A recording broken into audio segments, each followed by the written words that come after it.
पूरे देश में तमाम हम सब लोग जो संविधान के तहत ये चाहते हैं कि देश चले, कानून का राज चले, देश में लोकतंत्र के लिए जगह हो, सम्मान हो, विरोध की जगह हो, विरोध की आवाज़ को इस तरह से दबाने की कोशिश ना हो। तो हम सब लोगों की एक तरह से साझी जिम्मेदारी है कि सरकार की ये जो दमनात्मक नीति है, इस नीति को इस समय इसको रोकना, इस नीति को विफल कर देना, ये सबके लिए ज़रूरी है। हमने देखा कि कल इस देश के कई पत्रकारों के खिलाफ सिडिशन के केस कर दिए गए।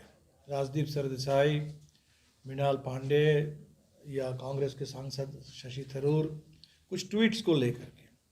तो एक तरफ हमारे सामने अर्नब के व्हाट्सएप चैट है, और जो सारे व्हाट्सएप चैट ये बता रहा है कि यहाँ तक कि देश में राष्ट्रीय सुरक्षा से जुड़े सवालों पर किस तरह से उस सूचना को गैर जिम्मेदार तरीके से कुछ पत्रकारों के बीच में उनकी टीआरपी बढ़ाने के लिए, कुछ चैनलों को चलाने के लिए उनके बीच में ये सूचनाओं का प्रसारण कर दिया गया पहले से।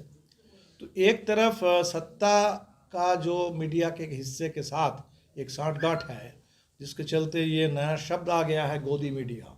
तो मोदी सरकार और गोदी मीडिया, ये दोनों का एक तरफ जो गठबंधन है, और दूसरी तरफ हम देख रहे हैं कि पत्रकारों के खिलाफ जो भी इस देश में कुछ भी विरोध की आवाज़ हो, अगर कोई ट्वीट भी हो, अगर कहीं कोई ट्वीट की सत्यता भी अगर मान लीजिए वो बाद में पता चले कि कहीं कोई गलत सूचना है, क्योंकि बहुत गलत सूचनाओं का भी बड़े पैमाने पर इस समय एक प्रवाह बना हुआ है, तो वो एक अलग सवाल है बिल्कुल। और हमें लगता है कि कई पत्रकारों ने, जिन लोगों ने भी अगर किसी के से कोई गलत सूचना किसी ट्वीट से प्रसारित हुई, तो आमतौर पे पता चलते ही लोग उसको डिलीट करते हैं, उसके लिए खेद प्रकट करते हैं। ट्विटर अपना आप उसके माध्यम है, लेकिन इसको बहाना बना करके अगर पूरे सिडिशन के मामले चलने लगे तो वो तो पूरे लोकतंत्र ख़त्म हो जाएगा। और हमने देखा कि ये सिर्फ दिल्ली में नहीं हो रहा है। नीतीश जी भी बिहार के अंदर यहाँ सरकार के खिलाफ, एक तरफ सरकार जो नई क्या मैंने पुरानी सरकार कमज़ोर होकर के लौटी है और किसी तरह बन गई है, तो इस सरकार के बनने के बाद अपराध बढ़ गया है। इस सरकार के बढ़ने के बाद जो भी सरकार ने बातें की थी, कुछ भी नहीं हो रहा है। तो आंदोलन भी है किसानों का, नौजवानों का, रोज़गार के सवाल पर, शिक्षा के सवाल पर, स्वास्थ्य के सवाल पर, किसानों के सवाल पर, धान बिक्री उस पर भी सरकार आनाकानी कर रही है।